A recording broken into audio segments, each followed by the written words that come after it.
This is Lucas test. और Lucas test के बारे में कल भी हम लोगों ने पढ़ा कि लुकास टेस्ट में हम लोग प्राइमरी, सेकेंडरी और टर्शियरी अल्कोहल्स पर हम लोग डिस्टिंग्विश करते हैं, हाँ, यानी कि विभेद करते हैं, कौन प्राइमरी है कौन सेकेंडरी है, तो उनके बारे में हम लोग सेपरेशन करते हैं। जैसे जो सेकेंडरी, प्राइमरी, सेकेंडरी और टर्शियरी अल्कोहल्स हैं वो इस लुकास रिएजेंट के प्रति अलग अलग तरह से रिएक्शन दिखलाते हैं। प्राइमरी से अलग दिखाएंगे, सेकेंडरी से अलग और टर्शियरी से अलग।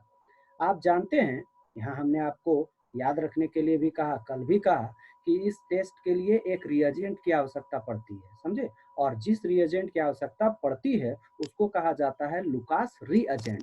ध्यान दीजिएगा मेरी बात को, काफी इंपॉर्टेंट सवाल है ये, अक्सर एमसीक्यू में पूछता है ये क्वेश्चन, है ना, कि इनमें से कौन लुकास रिएजेंट है। तो बाबू वहां पर कॉन्क HCl और एनहाइड्रस ZnCl2, इधर आप एनहाइड्रस नहीं भी लिखेंगे तो यहाँ चलेगा। कहता है इज यूज्ड एज रिएजेंट, यानी कि किसी भी टेस्ट को करने के लिए एक रिएजेंट की आवश्यकता पड़ती है, उसको बोला जाता है लुकास रिएजेंट। इधर आपको आगे जा करके देखिएगा कि हम लोग जब अमाइंस पढ़ेंगे ना तो वहां पर एक हिंसबर्ग रिएजेंट होगा। बेंजीन सल्फोनाइल क्लोराइड एक केमिकल होता है जिसको बोला जाता है हिंसबर्ग रिएजेंट, समझे। तो वहां पर भी हिंसबर्ग टेस्ट है जिसमें प्राइमरी, सेकेंडरी, टर्शियरी अमाइंस को डिस्टिंग्विश किया जाता है, वैसे ही इसमें भी। तो वहां पर जैसे हिंसबर्ग रिएजेंट है, यहाँ हम लोग जो यूज कर रहे हैं वो आपका लुकास रिएजेंट है। और इस लुकास रिएजेंट में जो केमिकल का इस्तेमाल हो रहा है वो है HCl, कॉन्सेंट्रेटेड HCl और एनहाइड्रस ZnCl2। थोड़ा कल ही का है, रिपीट कर दे रहे हैं। अब इसमें क्या है, आपको पता है कि इसमें तीनों का रिएक्शन टाइम और रिएक्शन करने का मैनर थोड़ा सा डिफरेंट है। क्या डिफरेंट है, आपको पता है कि जो प्राइमरी अल्कोहल्स होता है, प्राइमरी अल्कोहल होता है उसमें रिएक्शन आप देखे हैं कि होता ही नहीं, याद है ना। Primary alcohol, this reagent is called Lucas reagent, इसको लुकास रिएजेंट कहा जाता है। उसके बाद क्या कहता है कि tertiary alcohols react immediately with Lucas reagent. याद है ना बाबू, कल का हम लोग एक टेबल भी पढ़े थे जिसमें बताया गया था कि जो लुकास रिएजेंट है मतलब ZnCl2 HCl, इससे तुरंत रिएक्शन करता है अगर वो टर्शियरी अल्कोहल होगा तब। याद है ना, टर्बिडिटी, उम्मीद तो रखते हैं कि आप लोग पढ़ के ही हैं, क्लास के लिए आते हैं।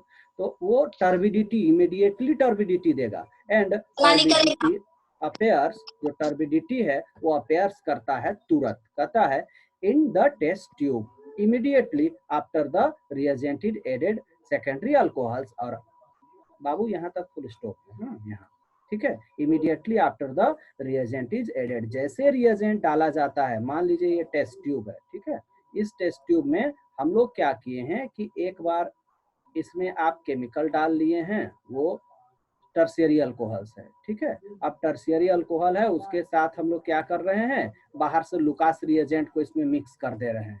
तो जैसे लुकास रिएजेंट इसमें मिक्स करेंगे ना, यहाँ पर रिएक्शन तुरंत होगा। ध्यान दीजिएगा, हमको नहीं पता कि प्राइमरी अल्कोहल है, सेकेंडरी अल्कोहल है, टर्शियरी, लेकिन अगर जिस तरह का अल्कोहल होगा, अगर प्राइमरी होगा तो रिएक्शन करेगा ही नहीं रूम टेम्परेचर पे, पहला। सेकेंडरी होगा तो उस रिएक्शन को कंप्लीट होने में तकरीबन 5 मिनट का समय लगेगा, है ना, दूसरा। तीसरा टर्शियरी होगा तो जैसे डालिएगा वैसे ही रिएक्शन हो जाएगा, टर्बिडिटी जो प्रेसिपिटेट बनेगा नीचे वो वैसे ही बन जाएगा, है ना। इसका मतलब क्या हुआ कि जो यहाँ पर 5 मिनट लगा, एक रिएक्शन ही नहीं किया और एक तुरंत रिएक्शन किया, इसके आधार पर हम लोग ये कह सकते हैं कि कौन प्राइमरी, कौन सेकेंडरी और कौन टर्शियरी अल्कोहल्स है। एक दिन जो मेरे कॉलेज के स्टूडेंट है, नहीं होगा तो मेरे साथ चलिएगा, सारा केमिकल से एक दिन हम दिखा देंगे केमिकल रिएक्शन में, केमिकल टेस्ट लैब में जब पढ़ा लेंगे तो साथ ही सबको हम बताएंगे। ओके नाउ नीचे देखिएगा, फिर क्या कहता है कि सेकेंडरी अल्कोहल्स, देखिएगा कि secondary alcohols takes some time to react with Lucas reagent, ये कुछ समय लेता है।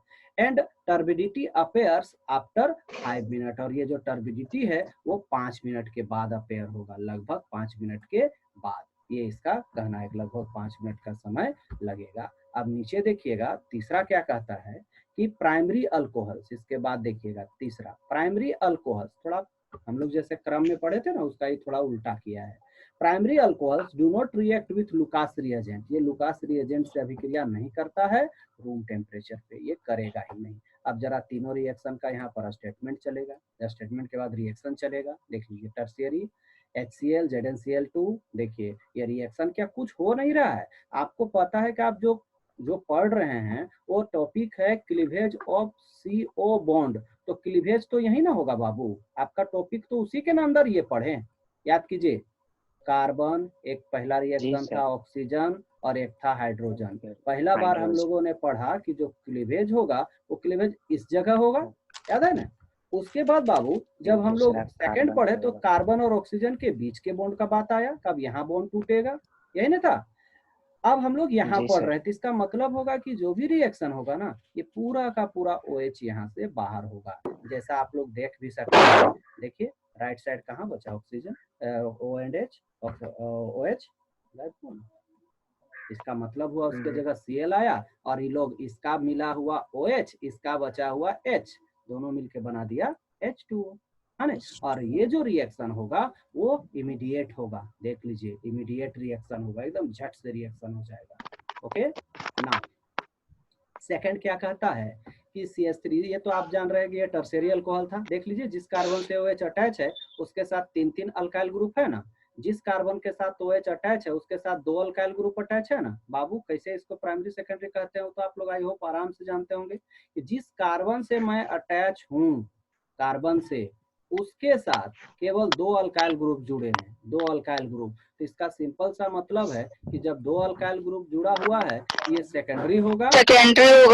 और जब दोनों, आपको पता ही है कि रिएजेंट वही लेना है, लुकास रिएजेंट। देख लीजिए इसमें भी प्रोडक्ट तो दोनों में सेम ही बनेगा, लेकिन फर्क है टाइम का, ये इमीडिएट होगा और देख लीजिए with in 5 minute, after 5 minute, मतलब लगभग 5 मिनट के आसपास समय लगेगा, है ना। यही चीज तो हम लोग वहां भी पढ़े थे।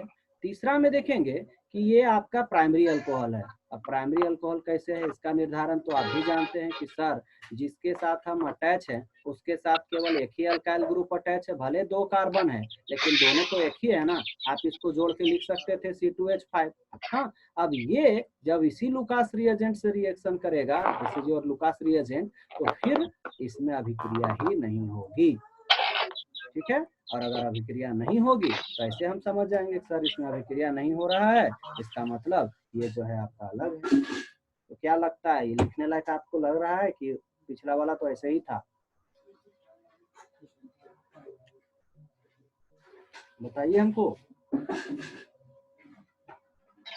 लिख लेंगे हाँ सर लिखेंगे सर, यही ये उसके बाद का टॉपिक है, जो फर्स्ट आपका था उसके बाद का ये सेकंड वाला टॉपिक है। Okay, this is your another topic, second number.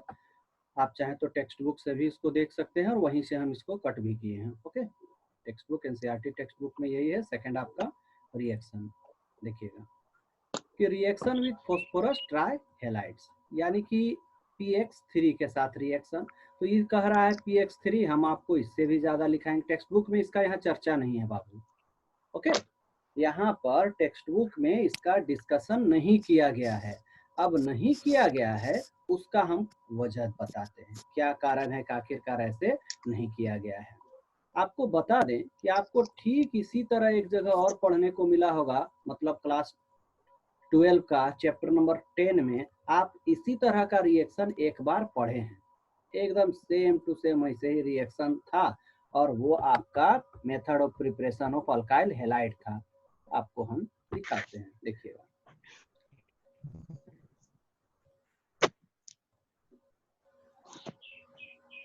ठीक है,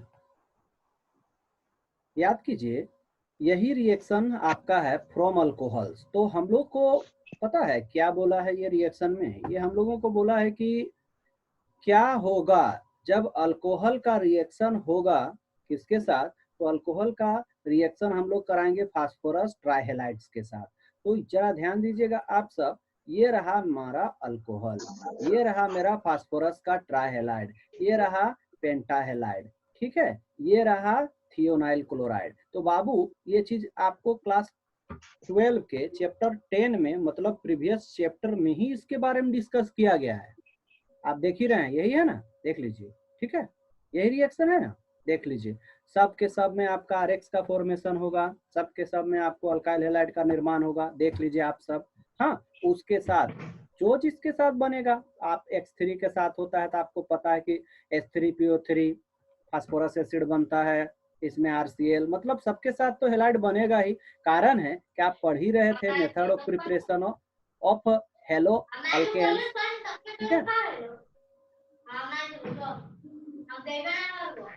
म्यूट कर लीजिए जिनका साउंड आ रहा है इस तरह। ये जो है आपका पिछले चैप्टर का नोट है। जब पिछले चैप्टर में ये ऑलरेडी दिया हुआ है, इसलिए इस बार जो बुक है वो बिल्कुल जो है क्या कहते हैं, पल्ला झाड़ लिया, भैया हम अभी कुछ नहीं बात करेंगे, ध्यान दीजिएगा। अब की बार इसमें कुछ भी नहीं लिखा गया है। ये देखिए, ये है आपका कि रिएक्शन विथ फॉस्फोरस ट्राइहेलाइड, तो ट्राइहेलाइड का मतलब आप समझ ही रहे हैं, PX3 की बात हो रहा है, फास्फोरस हुआ ना। उसके बाद ट्राई, ट्राई मतलब 3, हेलाइड, हेलाइड का मतलब हेलोजन, 3 हेलोजन होंगे, है ना, PX3।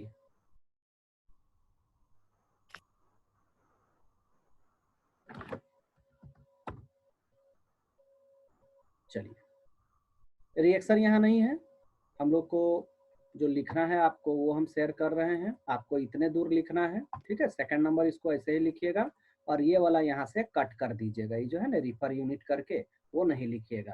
देखिए क्या लिखता है, reaction with phosphorus trihalide dash देना है, लिखना है alcohols are converted to alkyl bromides by reaction with phosphorus tribromide. बाबू, अब ट्राइहेलाइड, तो अगर हेलाइड के जगह पर आप खुद जान रहे हैं, अगर हेलाइड के जगह पर एक्स के जगह पर ब्रोमीन हो तो आपका वो फास्फोरस ट्राइहेलाइड होगा क्या, PBr3 हुआ ना, फास्फोरस ट्राई ब्रोमाइड।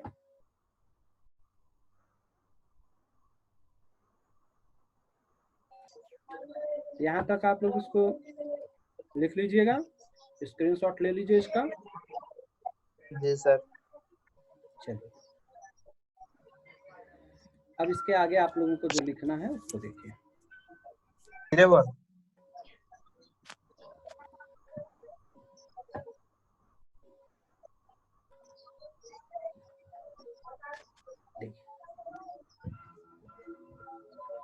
अब इसके बाद अगला आपका स्लाइड ये है, आप लोग को करना क्या है, जहां आप लोग वहां लिखे थे ना अभी पिछला वाला स्लाइड में, रिएक्शन विथ पीसीएल आपका वहां था क्या टॉपिक, उसमें था रिएक्शन किसके साथ कराना, तो केवल एक ही था, फास्फोरस ट्राई हेलाइड। ध्यान दीजिएगा, वहां पर आपका टॉपिक में केवल ये वाला था ना, फास्फोरस ट्राई हेलाइड। लेकिन यहाँ आप सबको PX5 से भी करते दिखाया गया है, SOCl2 से भी, आयोडीन से भी, रेड फास्फोरस के प्रेजेंस में, देख लीजिए। तो सब वही जो पिछला अभी आपको दिखा रहे थे क्लास 10 का 11 चैप्टर, बिल्कुल वही चीज होगा, यहाँ कुछ अलग आपका नहीं होने जा रहा है, देख लीजिए। जब PCl5 से कराइएगा तो POCl3 बनेगा, ROH के साथ कीजिएगा तो RX बनेगा, सब वैसे ही जो पिछला रिएक्शन आप पढ़ के आए हैं ना, वही रिएक्शन यहाँ पर भी है, देख लीजिए। SOCl2 थियोनाइल क्लोराइड जो होता है उससे क्लोरीन आएगा, अगर आयोडीन वाला होगा तो RI बनेगा, देख लीजिए। फास्फोरस एसिड भी साथ में बनता है, सब वही चीज है, देख लीजिए। आप ये सब जानते हैं, साइक्लोहेक्सेन हो या फिर बेंजीन हो, देख लीजिए OH है, इसके साथ जब PBr से कराया गया, PBr3 से, तो देखिए ब्रोमीन चला गया, देखिए देखिए उसी से रिएक्शन दिखाया गया है। ये सब पिछला रिएक्शन है बाबू, पिछला जो आप पढ़े होंगे ना वही रिएक्शन है, ठीक है। चलिए, यहाँ से आप कहिएगा सर हेडलाइन पिछला दिखाएं उसको दें कि इसको दें, तो वो हेडलाइन इसलिए हम आपको दिखाएं ना क्योंकि वो आपका NCERT का है, और NCERT में साफ साफ लिखा हुआ है, वहां पर केवल इसके बारे में जिक्र किया है, लिखा है ना, PX3 के बारे में, फॉस्फोरस ट्राई हेलाइड के बारे में, और हेलाइड में भी लास्ट में क्लियर कर दिया कि अगर हम वहाँ ब्रोमीन ले लेंगे तो ब्रोमीन वाला प्रोडक्ट बनेगा, मतलब समझिए कि ये वाला रिएक्शन दिखाया है, ये वाला रिएक्शन वो जिक्र किया है, देखिए ये है ना,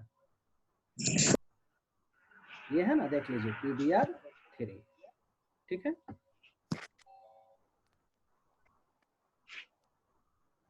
क्लियर, आप लोग चलिए स्लाइड इसका जो है स्क्रीनशॉट ले लीजिए, उसके बाद थोड़ा सा मीटिंग ऑफ करेंगे क्योंकि अभी टाइम होने जा रहा है 40 मिनट। चलिए बाबू, आप लोग एक स्क्रीनशॉट यहाँ लीजिए, हेडलाइन यही रहने दीजिएगा, जबकि NCERT में केवल PX3 है। यहाँ पर स्क्रीनशॉट ले लेंगे स्टूडेंट्स।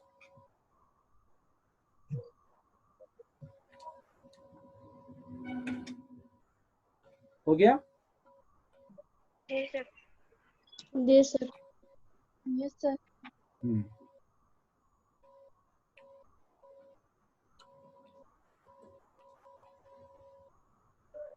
ले लीजिए।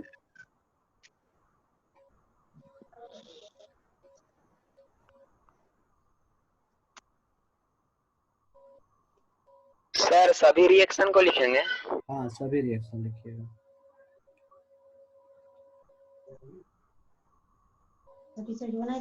हो गया बाबू? जी सर। और एक नीचे था ये रेड फास्फोरस वाला, देख लीजिए। ठीक है? Yes sir. चलिए, यहाँ पर हम मीटिंग को ऑफ कर रहे हैं। आप लोग तुरंत से फिर से ज्वाइन कीजिए।